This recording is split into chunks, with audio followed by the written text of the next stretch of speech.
রাজার ঘরে ছোট রানী এলো পদ্মাবতী, রানী পদ্মাবতী। রাজার আরো 6টি রানীর ছিল না সন্তান, পদ্মাবতীর কোলালতে মিলল সমাধান। বছর যেতে জন্ম নিল 7 ছেলে 1 মেয়ে, হয় খুশির আকাশ হঠাৎ কালো মেঘে গেল ছেয়ে।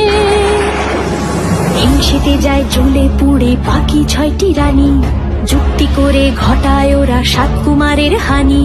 সুযোগ মতো 7 ছেলেকে মাটিতে দেয় পুঁতে, বাঁচে একা পারুল, ওরা পায় না তাকে ছুতে। ধাইমা বাজায় সেই মেয়েকে বড় করে তোলে, 7 ভাইকে পায় যে পারুল 7টে চাপা ফুলে। এত কিছুর পরেও রাজার বিপদ যে কাটে না, সূর্য নগরে সুখের সূর্য আর ওঠে না। হিংসা বিবাদ বিচ্ছেদ আর প্রেমের কাহিনীতে পারুল বোন কি পারবে 7 ভাই চম্পাকে জাগাতে।